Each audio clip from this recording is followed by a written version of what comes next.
We want to take you now over to the White House. Just moments ago, families of some of the U.S. hostages held in Gaza are speaking to reporters. Yeah, they all had just met with President Biden, and now they're speaking to the press. Let's listen to what they had to say. We met today with President Biden and other people from the administration. It was a terrific meeting and conversation.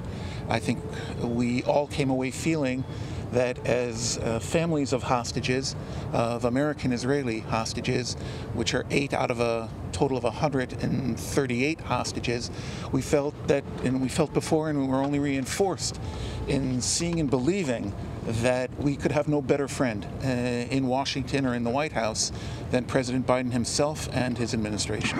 Pope Francis today called for an immediate release of all the hostages. Do you believe the Vatican can help bring your loved ones home? I'll add, I'm Liz Hirsch-Naftali. I'm Abigail Edon Moore's great aunt, and we are blessed because she is back with her family after she was a hostage for 50 days and witnessed both of her parents being murdered on October 7th. And what I can tell you is that Abigail is a miracle. She is a light in this very dark time. And metaphorically, a lot of our families that are here today, and we are all one big family looking to get all of these people's sons and fathers and mothers out, that we are here because the president and his team have been bringing out light in this dark time. And Abigail, who is a 4-year-old, is a symbol of that light. And as we come to the Christmas holiday, I hope that the Pope continues to speak and others around the world not only pray, but pray for us, pray for our families, pray for our leaders, pray for the president, and that the Pope and all that he can do is to push. We love a Christmas miracle. We would love all of our loved ones to come back and be with us for Christmas. So when you talk about the Pope, our hope is that he and others like himself will influence these people in the Middle East that are all actors in this part of getting these hostages out. And that is all of our hope for a Christmas miracle. Can you talk about what kind of communication you guys have been getting? Are you getting updates on a daily basis? What kind of communication you've been getting from the White House? And thank you, of course, for talking with us. Yeah, well, I can say this. Since a day or two after the massacre on October 7th and the mass hostage-taking by Hamas, we all began to be contacted by representatives of the United States government, the embassy in Israel, State Department, Secretary Blinken, and within just a few short days, President Biden was on a video call with us.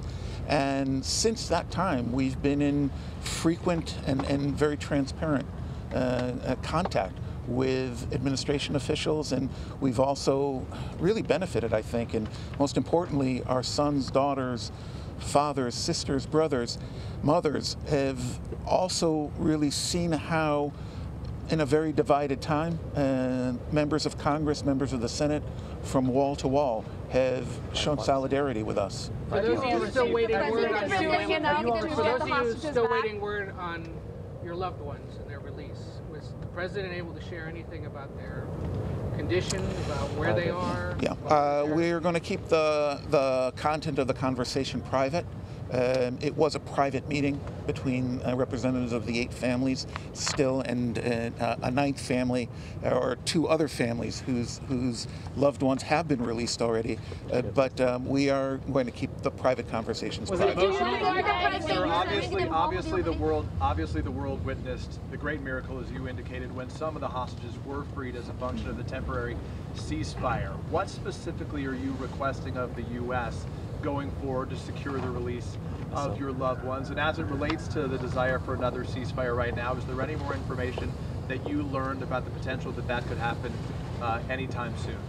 Well, as I said before, we're going to keep the private conversations private. What we do know, and we've seen that the U.S. administration, from the previous round of negotiations and hostage release, the U.S. administration is completely committed to getting the hostages out, the 8 Americans who remain there and the other nearly 130. We have no doubt about that. And today's meeting with President Well, we've been Biden, listening to families of U.S. hostages held in Gaza speaking from the White House after meeting with President Biden.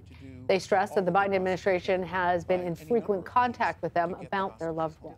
And they said there they would have no better friend in the White House than President Biden. And the woman you see speaking now saying, we would love a Christmas miracle. We'll bring you more from that as it comes into us.